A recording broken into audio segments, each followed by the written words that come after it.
Good morning, ladies and gentlemen. My name is Max Marzola. The issue I am here today to speak to you about is one that cannot wait any longer and needs immediate attention. The reason I came in to speak to you today is because this is an issue that has affected my life personally and probably most of your lives at one point or another. It is one we have been dealing with for too long, and it is one that needs to be stopped now. The issue I am speaking about is the war on drugs in America and how the solutions America came up with to fight drug use has failed us. The war on drugs was a failure since the day the Comprehensive Drug Abuse Prevention and Control Act of 1970 was signed into law by President Richard Nixon. Drug addiction is not a problem that can be solved by prohibition of these substances because it is a psychological issue that addicts have and cannot be solved by just punishing the addicts. Once they are addicted to these drugs, they cannot help themselves. They need outside help from others. Most of these people do not have any family to help them, and therefore need help from our community and government. This terrible appetite for drugs that we are witnessing in America will only be solved by medical experts who can come up with a scientific way to change our behavior as a society and hopefully reduce or eradicate this appetite for narcotics completely. One argument that people for substance control laws will make is that drug laws discourage drug use. The reason this is not true is because in countries such as the Netherlands, where drug laws are very liberal, they see some of the lowest usage in the world. According to a 2009 annual report by the European Monitoring Center for Drugs and Drug Addiction, the Dutch are among the lowest users of marijuana or cannabis in Europe. The Netherlands' policy on drugs is very lax. They allow for the sale of marijuana at coffee shops, which the Dutch have allowed for decades, and possession of less than 5 grams. The British Crime Survey statistics indicated that the proportion of 16 to 24-year-olds using cannabis decreased from 28% a decade ago to 21% in 2018. So we have to assume from this data that prohibition and any laws put against drugs will not discourage those who may turn to drugs if we see it is working adversely in other countries that allow the sale of it.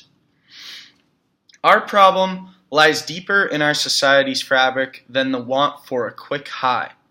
It is people suffering from depression and anxiety who are looking for a way out of their current situation.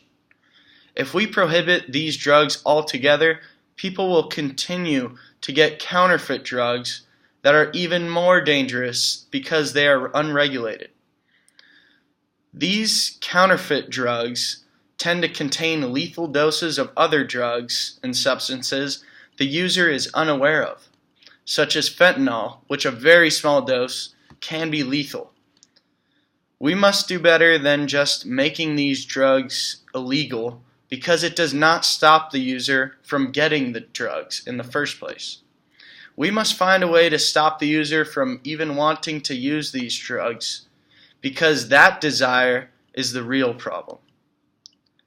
We must give more funding and attention to mental health research so we can find real ways to help people suffering from addiction or even get them to not use it all.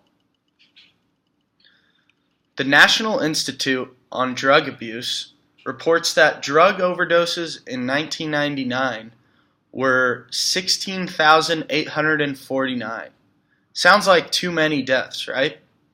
In 2017, there were 70,237 deaths from overdose. This sudden spike in drug overdoses in the last 20 years shows us that our laws are not working. only more people are beginning to die from these drugs, and the problem is only getting worse. This problem lies much deeper in our mental health and how we take care of those with depression and other mental health issues, because these people may be more susceptible to using drugs. A new trend in these overdose deaths, which has never been seen before, is that these deaths do not have a zip code. They do not have a social class dividing them. High-income areas and low-income areas are all experiencing the same loss and the same amount of deaths from drug abuse. Now, we face a problem that we know is not because of income or social status. The National Bureau of Economic Research, NBER, reports that there is a definite connection between mental illness and the use of addictive substances. NBER also states that people who have been diagnosed with mental health disorders at some point in their lives are responsible for the consumption of 69% of alcohol, 84% of cocaine, and 68% of cigarettes.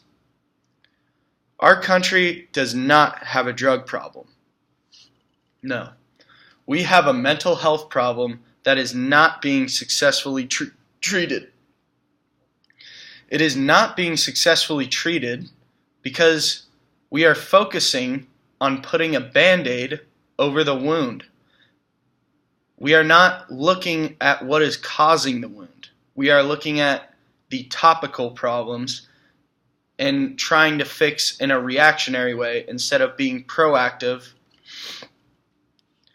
We have to look at how we are taking care of those with mental health problems. We cannot just leave them to the streets and hope they figure it out alone. These people become helpless once these drugs come into their lives. They are already looking for a way out of a current situation, whether it be getting bullied at school, could be a problem that is causing these, whether it be on the social media rise in our society, which is causing the upward trend in overdose deaths. But the fact is, we don't know. We don't have enough funding in mental health problems, and we don't take it serious enough as a nation.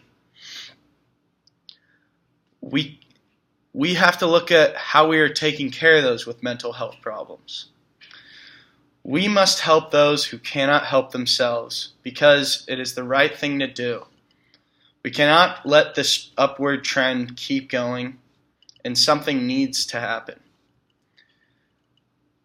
Let's all try to become better in the way we are more aware of the people around us and how people are feeling, because that is the real problem with this issue. These people turn to drugs because they are depressed, they have anxiety, and we need to help them because they cannot help themselves.